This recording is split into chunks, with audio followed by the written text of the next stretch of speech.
여호와께서 아브라함에게 나타나 이르시되 내가 이 땅을 내 자손에게 주리라 하신지라. 자기에게 나타나신 여호와께 그가 그곳에서 제단을 쌓고 거기서 베델 동쪽 산으로 옮겨 장막을 치니 서쪽은 베델이요 동쪽은 아이라. 그가 그곳에서 여호와께 제단을 쌓고 여호와의 이름을 부르더니 점점 남방으로 옮겨갔더라.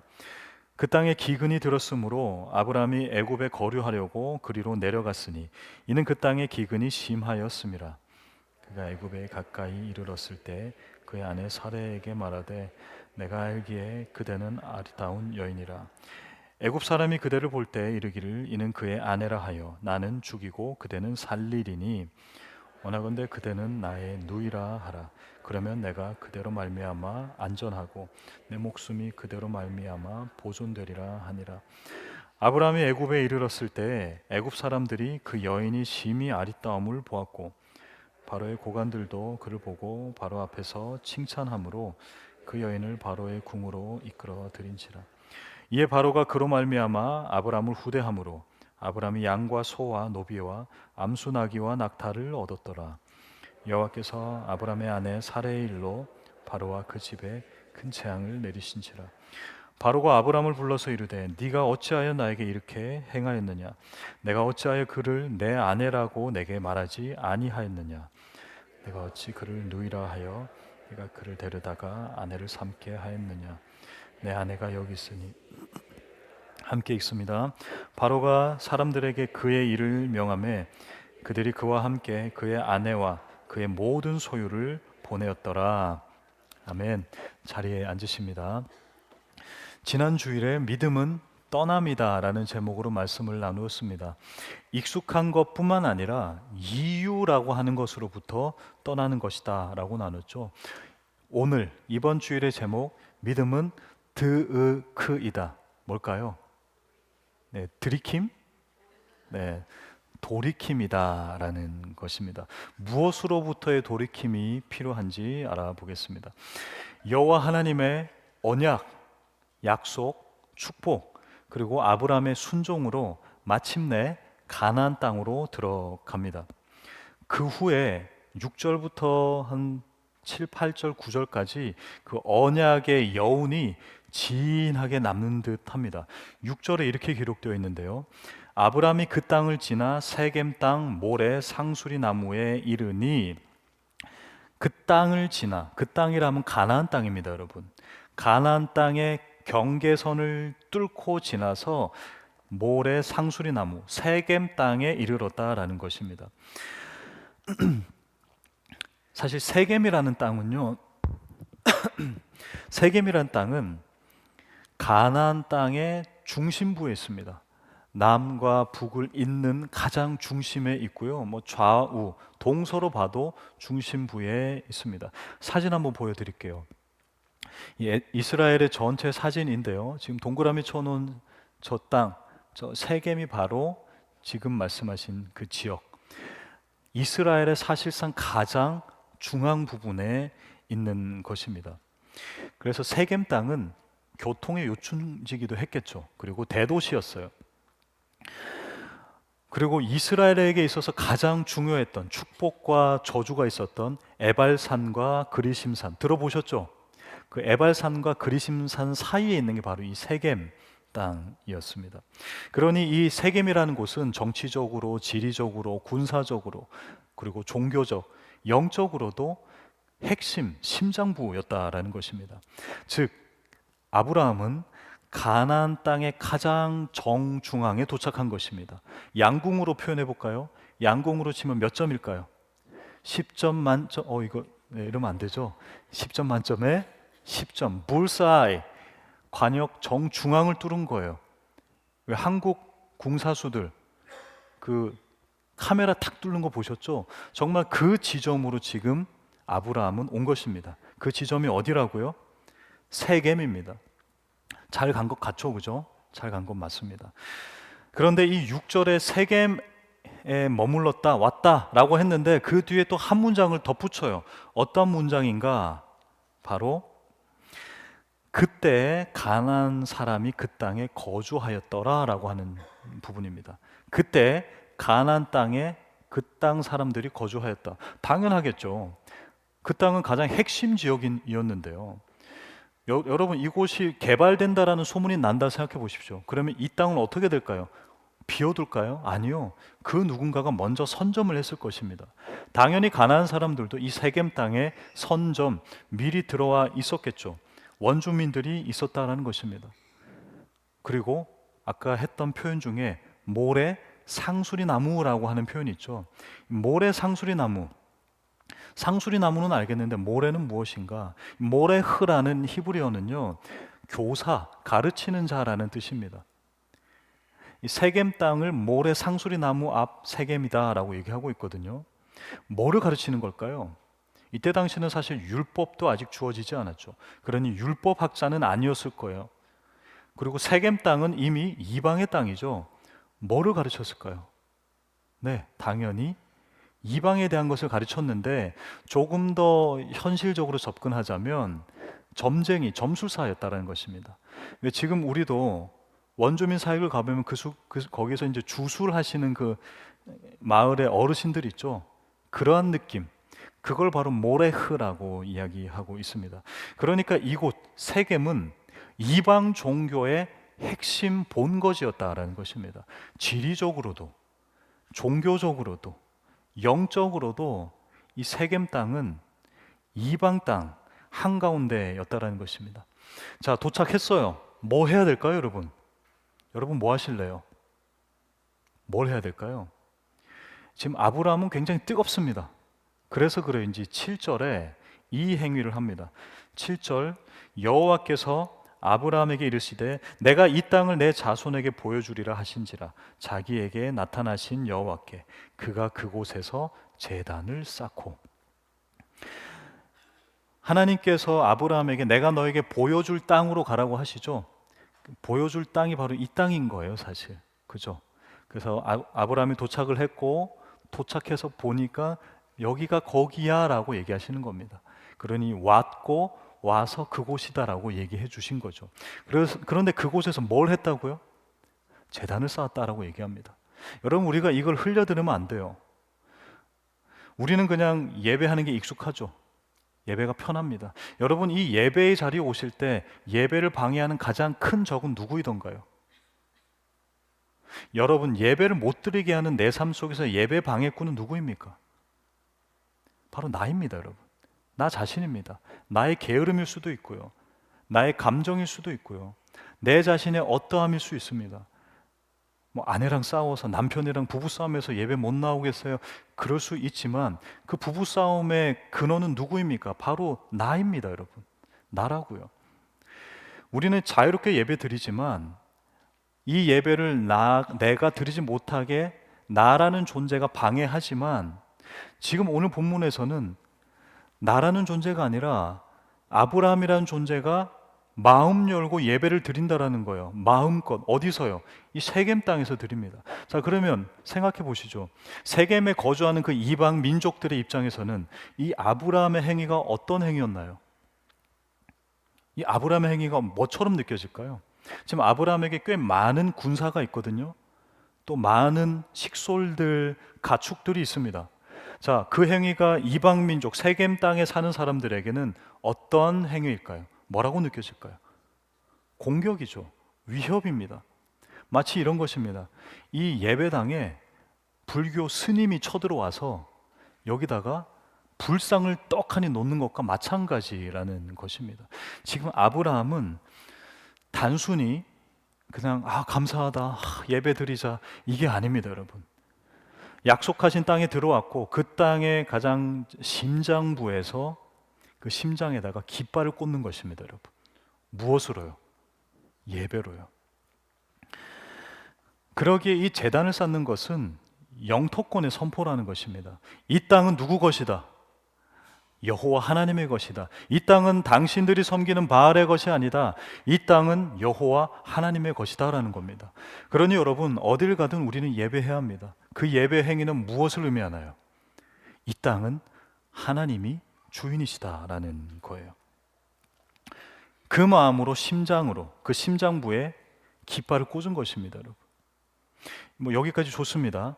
8절 9절인데요. 거기서 베델 동쪽 산으로 옮겨 장막을 치니 서쪽은 베델이요 동쪽은 아이라. 그가 그곳에서 여호와께 제단을 쌓고 여호와의 이름을 부르더니 9절 한 목소리로 읽겠습니다. 시작. 점점 남방으로 옮겨갔더라. 사진 한번 다시 다른 사진 보여주시겠습니다. 지금 세겜이라는 곳이 빨간색 표시해 놓은 곳이고요. 거기서 조금 밑으로 내려오니까 무엇과 무엇이 있어요? 베델과 아이가 있습니다. 그 아이, 우리가 아는 그 아이성입니다. 맞아요, 그거예요. 그랬는데 9절에서 남방으로 점점 옮겨갔더라라고 하고 있습니다. 남방은 뭘까요? 남쪽 방향? 아닙니다. 물론 남쪽 방향은 맞죠. 사우스는 맞죠. 근데 네게브라는 지명을 한자로 번역해서 남방인 거예요. 그래서 남방이라 하면 네게브라는 지역입니다. 지금 네게브 쪽으로 쭉쭉 내려가고 있는 상황입니다. 네게브는요, 사막 지역이에요. 그리고 네게브라는 이 히브리어가 가지고 있는 의미 자체도 황무지, 불모지라는 뜻을 가지고 있습니다. 하나님께서 아브라함에게 가나안 땅으로 가라고 했죠. 자, 세겜으로 왔어요. 근데 가나안 땅 어디서 살아야 되죠? 어디서 살아야 되는 걸까요? 어디에 정착해야 되는 걸까요? 지금 중심부 세겜에 있는 게 맞는가요? 아니면 끝자락까지 와야 되는 걸까요? 여러분 어떻게 생각하시나요? 우리는 그냥 베델 아이 사이에 갔다가 네겝으로 갔다라고 하지만 과연 어디까지 가는 게 맞는 걸까라는 거죠. 학자들이 두 가지 의견으로 갈라져요. 존 칼빈이라든가 종교개혁자들 혹은 개혁주의 신앙을 가진 사람들은 이것은 믿음의 행진이다라고 이야기합니다. 왜냐하니까 중간까지만 가지 않고 어디까지 갔어요? 끝까지 간 거예요. 왜냐하면 이 네게브라는 지역은 이스라엘의 끝자락, 경계선이기 때문입니다. 이 경계선에서 어디로 가면은 밑으로 가면 무슨 나라가 나올까요? 이집트, 애굽이 나옵니다. 그러니까 경계선, 국경선을 뚫고 와서 핵심 세겜에 갔다가 중남부 지역인 베델과 아이로 갔다가 이제는 더 남쪽의 완벽한 경계선인 네게브까지 갔다. 그러니까 가나안 땅을 그냥 중심부에서 있기를 원치 않고 끝까지 땅밟기처럼 끝까지 이동했다라는 것입니다. 훗날 이것은 꽤 의미 있는 기록이 되죠. 무슨 말이냐? 모세오경이 속한 창세기죠, 그죠? 네, 창세기는 모세오경입니다. 모세오경은 누가 썼을까요? 모세가 썼을까요? 오경이 썼을까요? 네, 모세가 썼겠죠. 모세가 누구에게 전달한 책입니까? 이스라엘 백성. 근데 그 이스라엘 백성이 어느 상황에 있죠, 지금? 이 말씀은 우리에게 주시는 말씀이기도 하지만 1차 타겟 리더가 누구입니까? 뭐를 앞둔 이스라엘 백성이죠? 40년 광야를 돌다가 이제 가나안 땅 정복을 앞둔 그런 이스라엘 백성이라는 거죠. 그들에게 가장 먼저 읽혀진 책이 바로 이 모세오경 토라였다라는 것입니다. 그러니 그들에게 필요한 동기부여가 무엇이었을까요? 네, 이 땅이 어디까지 우리가 점령하고 어디까지 정복해야 하는가였겠죠. 그러니 이스라엘 백성들에게는 그 출애굽이 아니죠. 출애굽 맞죠? 출애굽한 이스라엘 백성들에게는 이 네게브라는 경계까지가 우리가 정복해야 될 땅이구나 인식이 되는 거죠. 또 아브라함은 전체까지 땅 끝까지 가나안 땅을 도착했습니다. 반대편도 있습니다. 왜? 무슨 말이냐? 경계선에 가는 거예요. 경계선에 간다는 건 무슨 의미입니까, 여러분? 그 선을 어떻게 하겠다는 거죠? 넘겠다라는 거예요. 간을 보겠다라는 것입니다. 그래서 점점 옮겨갔다라고 하지만 아래로 더 남쪽으로 내려가는 거예요. 그래서 이거는 영적 내리막길이다라고까지도 표현을 하고 있습니다. 왜냐하면 이집트의 국경지대이기 때문입니다. 애국 근처에서 막 기웃기웃하고 있는 것입니다, 여러분. 여러분 이게 맞을까요? 저게 맞을까요? 어떤 게 맞을까요? 어떤 해석이 우리에게 맞을까요? 사실상 이 해석과 이 해석 모두가 지금 현재 우리의 삶의 모습입니다. 무슨 말이냐면 하나님께서 가라고 해서 온 땅이에요. 그런데 이 땅에서 뭐가 있어요? 어려움이 당연히 있는 것입니다. 그리고 나의 생각, 나의 욕심이 투영될 수밖에 없는 거예요. 그게 바로 우리입니다. 모든 것을 포기하고 온 땅이지만 모든 거 포기하고 와서 여기서 이 남은 하나의 보험은 포기하지 못하겠는 거예요. 다 포기하지만 요 하나 포기하는 게 힘듭니다. 우리의 신앙이 그렇잖아요. 내가 주님 앞에 나의 모든 삶을 드립니다라고 하지만 야, 그거 하나 포기할래? 좀 해주지 않을래? 하면 또 그거는 포기가 안 되더라는 거예요. 그게 우리의 삶입니다. 우리의 모습이죠. 하나님 앞에 정화되고 죄 씻음 받은 우리지만 다시금 그 본성이 스멀스멀 올라오는 것입니다. 여러분, 이곳 빅토리아 하나님 가라고 해서 오셨죠? 아닌가요? 마음대로 오셨나요? 상관없습니다. 주님이 가라고 해서 오신 이 땅입니다. 빅토리아에 왔어요. 하지만 우리의 마음의 소원으로 이 땅에 오기도 했죠. 남들은 구원받은 방주의 삶 같은 너무 아름다운 곳이라고 하지만 여러분의 삶 가운데서 지금 이곳이 마냥 행복합니까? 마냥 괜찮습니까? 우리는 이곳 빅토리아도 어쩌면 네게브와 같은 삶을 살아가고 있습니다. 경계선의 삶인 거죠. 괜찮은 듯한데 아닌 것 같고, 하나님이 가라 해서 왔는데 잘못 온 것 같고. 그러기에 여러분, 가나안 땅, 약속의 땅은요, 종착지가 맞습니다. 하지만 종착지로 끝내서는 안 됩니다. 종착지이지만 출발지기도 해야 하는 것입니다. 우리는 가나안이라는 이 약속의 땅에서 또 다른 믿음의 걸음을 가져가야 한다라는 것입니다. 제가 한번 언급한 적이 있습니다. 우리는 어느 인생의 중요한 결정을 앞두고 열심히 기도합니다. 기도하시잖아요, 그죠? 주님, 이게 맞습니까? 저게 맞습니까? 모르겠어요. 그 속에서 우리는 주님의 응답을 받고 결정합니다. 그러면 그 결정은 당연히 옳은 결정이겠죠. 주님께 응답받은, 주님의 결제가 떨어진, 결제 라인 오케이가 된 응답이라고요. 그 응답받고 살아가고 결정합니다. 근데 문제는 그 응답받고 결정했지만 그 결정을 이어가는 기도를 하지 않는다라는 것입니다. 주님, 이렇게 하라고 했으니 난 이거 결정했어요 하고 그 다음의 삶은 우리는 너무 놓아버리는 삶을 살고 있다라는 것입니다. 기도로, 응답으로 이 땅에 왔지만 이 땅에서 사는 것이 끝이 아니라는 거예요. 약속의 자녀로 끝까지 기도로 붙잡고 살아가야 하는 삶을 살아가야 한다라는 것입니다. 그러게 여러분, 결정하고 도착 이후에도 기도로 그 끈을 이어가시는 저와 여러분 다 되시기를 주님의 이름으로 축원드립니다. 모든 기득권을 버리고 오직 말씀에 순종하여 가나안 땅에 도착했어요.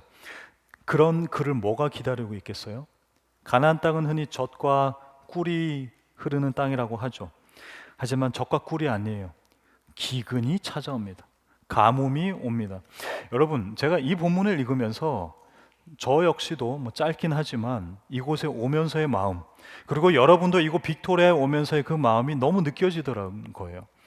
아브라함의 마음이 우리의 마음이 아니었을까 싶습니다. 생각해 보세요. 75세가 돼서 원래 살던 우르 땅에서 출발하여서 왔어요. 주님이 약속하신 그 땅, 심장부도 와서 예배도 드리고 점점 내려가고 경계선까지 왔어요. 그런데 그쯤 되면 뭐가 와야 되죠? 축복이 와야죠. 형통함이 와야죠. 근데 뭐가 옵니까? 기근이 오더라는 것입니다. 나는 지금 먹여 살려야 될 가족들이 너무 많은데, 나에게 지금 붙어있는 그런 내가 책임져야 될 가족들, 가축들, 책임져야 될 영혼이 너무 많은데 그 얼마나 큰 압박감을 느꼈겠습니까, 여러분? 때로는 신분의 불안정함, 비자 영주권의 문제, 직업의 문제, 잡을 찾는 데에서의 문제, 그 모든 게 우리의 그 압박감을 어깨에서 여전히 누르고 있는 것이죠. 아브라함의 모습에서 어쩌면 우리의 이곳에서의 삶의 모습이었습니다. 내가 잘못 왔는가? 내가 잠깐 그때 하나님께 받은 그 응답이 감정적인 그런 경험이었는가? 순간적이었나? 라는 거죠. 딜레마 존에 있는 거예요. 마치 네게브의 경계선에 있는 것처럼 우리의 신앙이 항상 딜레마 존에 있는 겁니다. 여러분 운전하면서 가면서 노란불이 오면 서야 됩니까? 가야 됩니까? 서야 됩니까? 가야 됩니까? 딜레마죠. 모르겠어요. 답이 없습니다. 마치 그런 삶 같아요. 신앙생활을 할 때 가장 빠지기 쉬운 오류와 함정이 바로 이것입니다. 약속의 땅에 들어가면 모든 것이 괜찮다. 잘 풀릴 것이다. 약속의 땅에서는 떵떵거리며 살 수 있다. 사명자의 삶은 하나님이 책임져 주시니 모든 게 순조롭다. 헌신하면 복 받는다. 여러분, 예수 그리스도께서 성부 하나님께 순종하여 이 땅에 왔습니다. 순종하여 오셔서 어떠한 결과를 감당하셨죠? 죽으셨습니다. 십자가를 지셨습니다. 결코 복의 복과 세상에서의 영광을 받지 않으셨다고요. 죽임 당하셨습니다. 순종하면 잘 풀리는 것입니까, 여러분? 여러분은 그 신앙으로 살아가십니까? 여러분의 신앙이, 여러분의 신앙하시는 이유, 교회 나오신 이유가 바로 그 이유이십니까? 우리는 어쩌면 잘못된 신앙의 명제와 문장 속에서 사로잡혀 살고 있는 것입니다. 예수 잘 믿으면 떵떵거리더라. 예수 잘 믿으면 복 받더라. 예수 그리스도를 섬기는 이유를 우리는 세상에서 찾고 있는 것입니다. 지난주 설교의 한 대지였죠, 여러분. 우르 땅에서 가나안 땅으로 민족의 이주를 시켜야 되는 상황이었다면 하나님께 있어서 가장 효율적인 선택은 무엇이었나요? 기억나십니까? 하나님의 입장에서 우르에서 이곳 가나안으로 올 때 가장 효율적인 선택은 뭐였습니까? 공지하는 거죠. 마켓플레이스에 내거는 거예요. 자, 오늘 이제 이곳으로 이주할 사람 이주하세요. 상금 걸어 놓고요.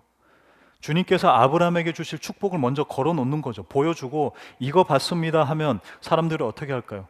이주하겠죠. 이주해서 이곳에서 가장 먼저 혹은 풍성하게 잘 정착한 사람에게 주님께서 그 상금 주시면 끝납니다. 그게 가장 효율적이죠. 그래서 하나님은 공지 걸어놓고 그냥 이렇게 계시면 되는 거예요. 근데 주님께서는 가장 비효율적인 선택을 하셨다고요. 그 비효율이 무엇이었습니까? 가장 찌질한 사람 한 명을 먼저 선택하십니다. 그리고 그 선택과 함께 뭐예요? 책임까지 지시는 거예요. 아, 얘 지금 안 가겠는데? 막 당근과 채찍으로 계속 이렇게 하는 거예요. 당근과 채찍, 당근을 먹이고 때로는 당근을 주고 때로는 채찍을 가도 안 가요. 때로는 이제 당근으로 때립니다. 그래도 안 가요. 그러면 하나님이 끝까지 그 책임을 지어주시는 거죠. 그래서 가나안 땅에 도착하게 하는 것. 이거는 여러분 굉장한 비효율이다라는 것입니다. 주님 입장에서는 최악의 선택이다라는 거예요. 주님이 우리를 선택하실 이유는 없어요. 그 어떤 이유도 발견하지 못하셨을 것입니다. 주님은 우리에게 이유를 제시하시지 않으셨어요. 하지만 우리는 이유 있는 신앙생활을 하고 있어요. 주님이 나에게 복을 줄 거야. 주님이 나에게 떵떵거리게 해줄 거야. 10절의 말씀처럼 합리화시키는 겁니다. 본문 10절 같이 한번 읽어볼게요. 시작. 그 땅에 기근이 들었으므로 아브라함이 애굽에 거류하려고 그리로 내려갔으니 이는 그 땅에 기근이 심하였음이라. 여러분, 이 10절의 본문 말씀 어떻게 읽어내십니까? 기근이 들었구나. 그리고 이집트로 내려갔구나. 이렇게 보이죠. 그런데 이 10절의 말씀을 원어의 느낌 그대로 살려서 해석해 보면 이렇습니다. 이 원어 문장은 기근이 있었다. 아브라함이 애굽에 가서 머무르려고 내려갔다. 왜냐하면 그 기근은 너무 심했기 때문이다. 뉘앙스가 좀 느껴지세요? 지금 기근을 한 번 더 강조하면서 기근이 심했다 하고 얘기하고 있습니다. 그리고 우리 성경에는 이는 그 땅에 기근이 심하였음이라 라고 하니까 이 이는 왜냐하면이란 이 접속사가 굉장히 연하게 해석이 돼요. 그런데 왜냐하면 기근이 심해도 너무 심했기 때문에 내려갔다라고 문장을 마무리하는 것입니다. 무슨 말씀이냐면 기근을 반복 또 강조하면서 이 약속의 땅에서 이탈하는 행위, 경계선에서 약속의 땅이 아닌 이집트로 내려가는 행위를 합리화하고 있는 것입니다. 정당성을 완벽하게 부여하는 것이죠. 왜요? 하나님이 가라고 하신 이 땅, 기근이 있었어. 이 정도가 아니라 심해도 너무 심해서 살 수가 없었어. 왜냐하면 엄청난 기근, 정말 무거운 기근이었기 때문이야. 그러니 나는 이곳으로, 이집트로 가도 된다. 왜냐하면 이렇다. 왜냐하면 저렇다. 우리는 주님께 자꾸 할 수 없는 이유를 자꾸 내비친다라는 것입니다. 주님, 이것 때문에 할 수 없어요. 저것 때문에 할 수 없어요. 그렇게 친다면 주님께 우리가 사랑받을 만한 이유도 함께 제시해 봐야 되는 거예요. 근데 우리는 사랑받을 만한 이유가 아무것도 없습니다. 우리는 그럴 능력과 이유가 없습니다. 그러게 여러분, 기근은 그 땅에서 벗어날 이유와 명분이 되지 않습니다. 다시 한 번 더 믿음으로, 이유로부터 떠나시는 저 여러분 다 되시기를 주님의 이름으로 축원드립니다. 기근이라는 꽤 그럴싸한 명분을 얻었어요. 애굽으로 떠납니다. 약속의 땅으로 이탈합니다. 그 땅을 벗어나자마자 여러분, 인간의 죄악, 나의 본성이 완벽하게 드러나기 시작합니다. 죄는 죄를 낳습니다, 여러분. 죄는 결코 의의 열매를 맺을 수가 없습니다. 주님이 그 상황을 선으로 이루어 가시는 거지, 우리의 죄는 결코 그 열매를 맺을 수가 없다라는 것입니다. 여러분, 아내와 길을 가고 있습니다. 검은 그림자가 들이옵니다. 동네 불량배들이 막 아내의 미모를 보고 따라 붙습니다. 그런 상황 맞이한 적 있으세요? 불량배를 맞이하는 게 비현실적인가요? 아내의 미모를 보고 따라온 게 비현실적인가요? 어쨌든 그런 상황 속에서 아내를 바라보십시오. 그리고 이렇게 얘기하십시오. 나는 당신은, 지금 한번 바라보세요. 나는 당신이 아름다운 거 알아. 누나. 혹은 뭐 여동생이죠. 누나, 쟤네들 좀 처리해줘. 난 너무 무서워. 이렇게. 너무 이뻤대요. 너무 아름다웠고, 그 아내를 빼앗길까봐 그 거짓말을, 또 그 찌질함을 아브라함은 시작합니다. 얼마나 이뻤는지 저는 모르겠어요. 근데 이때 당시 사례가 65세라고 얘기합니다. 그런데 창세기 뒤쪽에 보면 사라가 127세까지 살았다라고 얘기합니다. 그때 당시에 생물학적인 그런 인간의 몸과 또 나이와 지금으로 비교해 봤을 때 지금 현재 얼마나 예뻤길래 라고 했을 때 지금 한 30대 후반에서 40대 한 초반쯤 나이지 않을까라고 예상할 수 있습니다.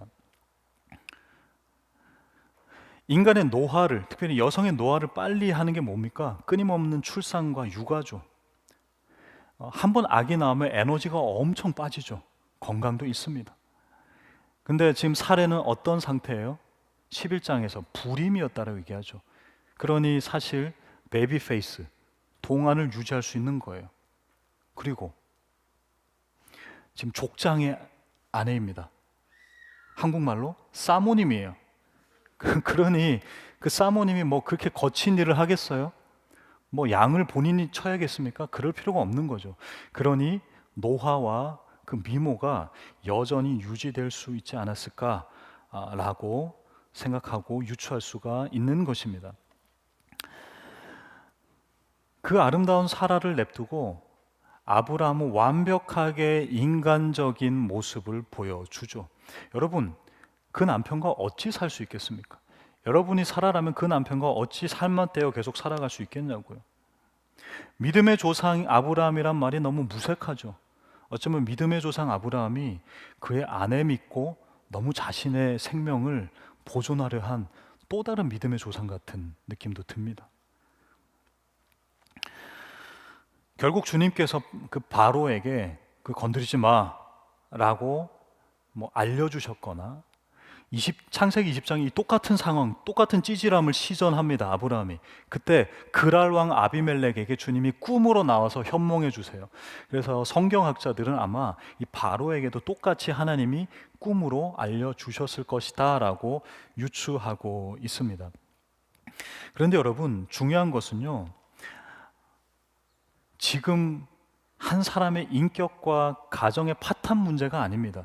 오늘 본문은 무엇에 대한 위협인가 하니 인간의 죄악, 그 약속의 땅을 벗어남으로 인한 인간의 죄악은 단순히 인간 가정의 죄악이 아니라 바로 예수 그리스도의 구속사의 위기까지도 이야기가 이어진다는 것입니다. 만약 사라가 이집트의 파라오와 함께 새 생명을 낳게 되면 아담으로부터 셋, 또 셈, 노아, 아브라함 여기까지 이어오는 이 계보, 그 이후에 다윗과 예수 그리스도까지 이어지는 그 족보가 어떻게 됩니까? 그 언약이 깨어진다라는 것입니다. 그러니 주님께서는 다급하게 인간을 선택하셨지만 그 인간의 그 어떠함, 죄악의 어떠함과는 무관하게 주님의 강권적인 역사가 이루어집니다. 뭐 할 때요? 바로 약속을 끝까지 지켜내실 때입니다. 그러니 오늘 본문은요, 인간의 찌질한 이야기가 아니에요, 여러분. 인간의 여전한 모습 속에 그 언약을 끝까지 지키시는 분이 누구다? 바로 하나님이심을 보여주는 것입니다. 이 긴 이야기에서의 우리가 딱 가져야 될 핵심은 그겁니다. 자, 봐라. 이거 누가 한다? 바로 내가 한다라는 거예요. 저 사람을 봐라. 여전히 죄악의 모습이다. 하지만 이 일 누가 한다? 내가 한다. 왜요? 주님께서는 약속을 끝까지 지켜내시는 분이시기 때문입니다. 인간이 한 것 아무것도 없어요. 우리가 분위기가 좋고 은혜로울 때는 내가 하는 것 같죠? 내가 언약의 중심에 쓴 것 같죠? 저 전정훈도 마찬가지입니다. 분위기 좋고 교회 참 잘 나갈 때는 제가 한 것 같죠? 언약의 중심에 서 있는 것 같습니다. 하지만 그곳에서 조금만 벗어나면요, 결국 저도 여러분도 아브라함도 바보 같은 죄악의 모습을 보일 겁니다. 그때 우리 교회는 어떡하나? 우리의 가정은 어떡하나? 아니요, 주님이 하십니다. 왜요? 그 주님은 언약에 신실하신 분이기 때문입니다. 뭐라고요? 언약에 신실하신 분이라고요. 그리고 그 약속의 주권자는 누구이십니까? 주님이십니다. 그 약속의 주인공은 누구이십니까? 주님이시기 때문입니다.